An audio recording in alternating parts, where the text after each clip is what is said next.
All right, I heard you once say behind every hit song there's a lawsuit, right? Please share with artists listening what steps should be taken to better protect themselves from lawsuits from an associate while creating music. The saying is with every hit there's a writ. And this is something that attorneys share. And big up Lloyd Stanberry, one of our preeminent entertainment attorneys in the reggae dancehall realm. He's the first one I actually heard say that, followed by legendary entertainment attorney Kendall Minter. These are some of the people that I've been blessed to really, learn from in terms of this business.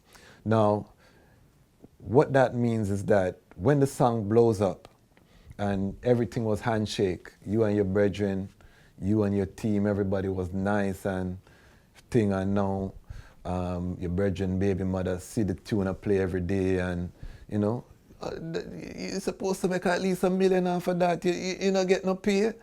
But I know you that I say, in the background there, and there's no paperwork, or, you did give me one line, say this and you said that.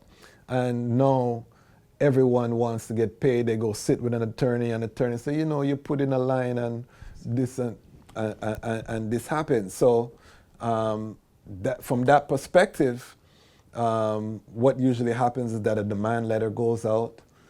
Your attorney or you are going to get this demand letter saying that we are deserving of this. You're going to say, what you talk about, Bridget? That no make no sense. And then there's litigation that ensues. Let's look at Shensia, her big song that she had there with Meg Thee Stallion. She, famously came out and said, they cleared all the samples and the song get big, and then we see lawsuit drop a ground when the song was there, and come to find out that the company that was hired by the record label didn't really go through the full process of clearing the sample, and then there's a lawsuit. So that's another way, aside from your brethren, your producer who made the song, or the composer who created the song may have used a sample and you don't know that there was a little sample in there. And it's very advanced in the music industry right now in terms of sample clearance. There was one time, sometime you could get away with it for a little bit, but right now everybody, publishers are on the lookout.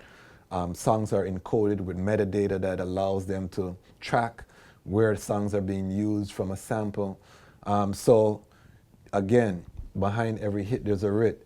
To answer your question now, how can we mitigate these things? The split sheet is your best friend. Making sure that anybody who's in your session is on paper. So I know a lot of artists, particularly in reggae and dancehall, we like to have a vibe, whole heap of people in the studio. And then when you look on Mariah Carey, or you look on some of these big artists and you see only a couple people in the studio, and you say, oh, them catch a vibe, but guess what happened? They want to make sure, you understand? This very controlled environment, because this is a place of business. This is your workspace. So they want to make sure who's in the studio. Even the engineer have to sign off paperwork. Everybody who is, a part of these big songs, when you get to that level, there's a reason why it's so controlled, because they're trying to avoid the back end. The thing, when we're informal in the beginning, and I'm an artist, so I understand the creative process. Sometimes you catch a vibe in there, you have a spliff, you have a little Guinness, you have Hennessy, a flow, and everybody a whole a joy, and a hit song come out of it. What you have to do is the following day, before the song goes out on the road, is just follow up. Get your attorney, get your management, whoever, get those people to sign the paperwork so that you can mitigate. And even with that, we have to be clear that anybody can file a lawsuit. Because you file a lawsuit doesn't mean that it has merit, or so you might not even be able to avoid a frivolous lawsuit, but you want to make sure that when you take it to court, it can get dismissed on a summary judgment because you have put all your things in place. And being a successful artist, a successful content creator, a successful in business, litigation is part of your expenses, because once you have deep pockets, this is part of the business. That's why every multi-million-dollar company has a in-house counsel that is there to deal with these things. That's just a part of doing business in a litigious society. So to some extent, you can't avoid being a target if it's a hit song. But again, having your paperwork in order, making sure that sample clearances, that the songs are not being leaked or being put out before the samples have been cleared. That's a huge one right now, because that's where a lot of the litigation is happening. And let's also be clear, most of these cases never see a courtroom. They're settled out of court, but big checks are being cut. There was a story that came out recently about Puff Daddy having to pay, I think, Sting something like $4,000 a day for every step you take, or don't quote me, but it was, in the thousands of dollars per day it came up to in terms of the settlement. Because a lot of times when they come on the back end, your leverage is then gone to negotiate what they would have asked you on the front end. So a lot of time they're coming to take 100% of publishing. Because another thing I want to be very clear, intellectual property, trademark, copyright litigation is very expensive.